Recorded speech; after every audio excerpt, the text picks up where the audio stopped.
Sir from 17 once again. This is my Bloodborne, the Old Hunters DLC video walkthrough. This is part 2. It will cover the research hall and living failures. So in this particular instance, I don't have the shortcut opened up here, and I didn't pick up the item that I'm going to need to open up an elevator later on to access the research hall. You might have noticed when I was first doing this area, I went immediately for the lantern, and I went immediately for Ludwig. So this is me showing you the path to unlock the shortcut, and to get to where Lawrence, the first vicar, will be if you choose to fight him. This is a walkthrough for the campaign of the DLC, so it will be from the beginning to the Nightmare Slain. Lawrence is an optional boss, and I'm not doing him, because I fucking hate him. One of the worst bosses in the game, in my opinion. That's another way of dodging that fireball, if you're wondering. This is actually a pretty decent video right now to show you how to do the run back here, because this is the run back you will have to do every time this boss one-shots you. And this boss one-shots builds with 30 plus vitality, because it's just what it does. If you want to see me fight this guy, I have a video of me killing him on New Game, taking no damage and absolutely embarrassing him. But it's incredibly difficult to do because the boss is designed to damage you. And on a build such as this, it's going to be a considerably longer fight than that video just because I do not have the same damage potential. And the first phase of the Lawrence fight is actually very simple once you understand the AoEs on everything, because it's just the Cleric Beast with some bullshit. That's all it is. Then it's got occasionally a couple of moves that are slightly different because he's starting to injure his legs. And then the second phase is one of the worstly designed things I've ever seen.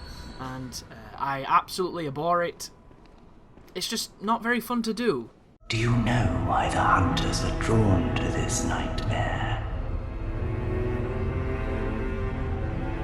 Because it sprouted from their very misdeeds.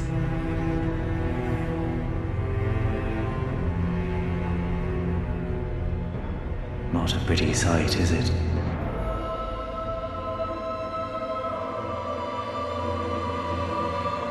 The true face of the healing church. And that's where I draw the line with bosses. Like, I don't like Ludwig at all. I think Ludwig is a horrible boss, but I enjoy fighting him now. I really enjoy fighting the first phase. I've come to truly understand that phase, and I enjoy it a lot. The second phase is still fun, but I enjoy it less because I think the slowness and the quickness combined with the range and the reach of that weapon is a little annoying.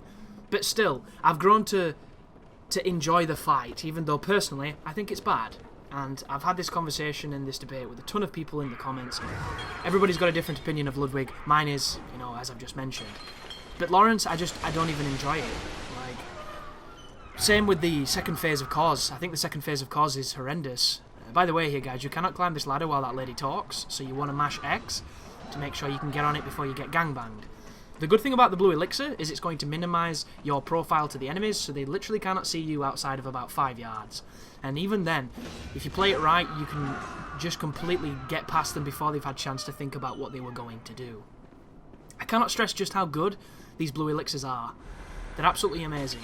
And I'm going to use 2 in the research hall, and I'm going to use 2 in the fishing hamlet, and it's going to completely skip these areas very quickly for the more discerning Bloodborne player who doesn't care about finding all the items and just wants to get through it. That is exactly what this video is meant to be.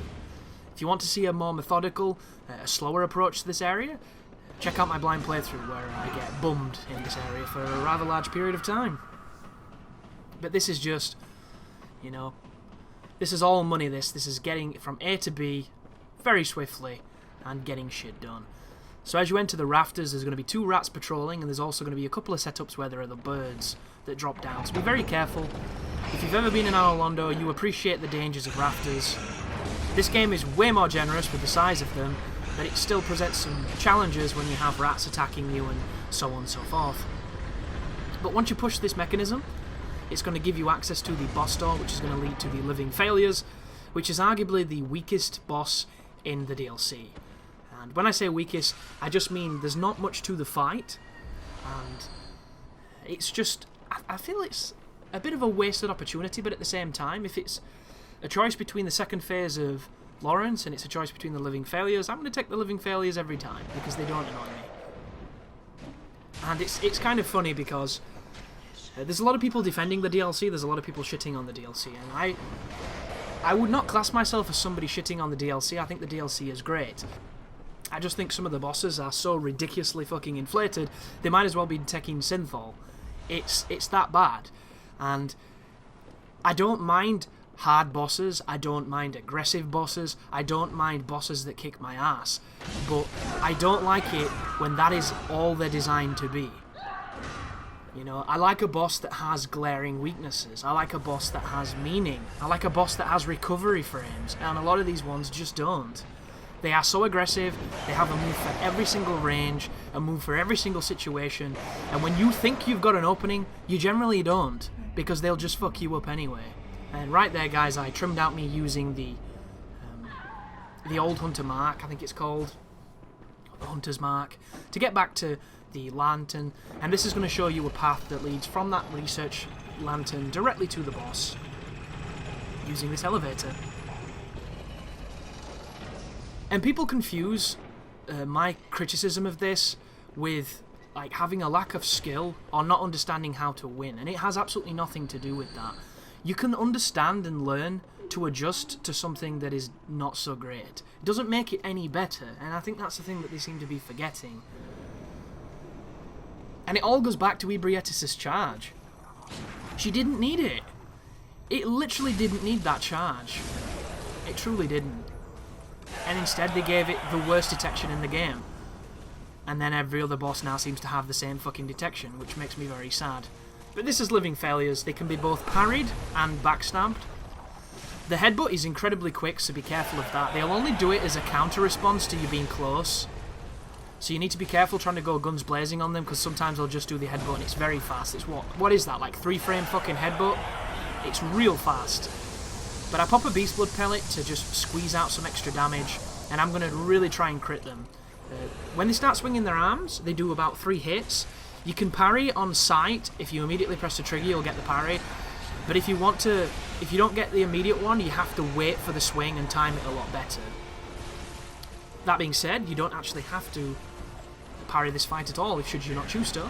If that's not the way your build works, just dodge the moves and then punish them with a couple of quick hits. The Reiter is so quick at building the Beast Blood pellet that I have a lot of options here. I'm just going for the crits because they're what I enjoy doing.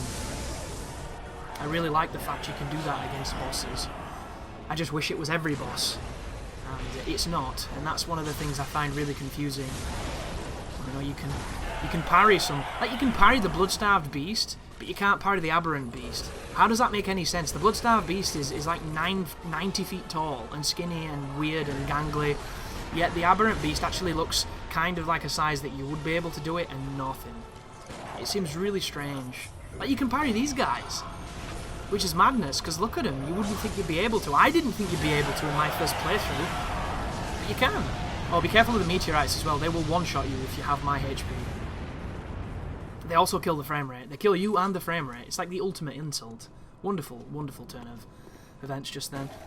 But that is the end of the Research Hall and the Living Failures. In the next video we will be covering Maria, we'll be covering the Hamlet Village, and then we will be covering the Orphan of Kos. Thank you very much for watching, guys, and you take care now.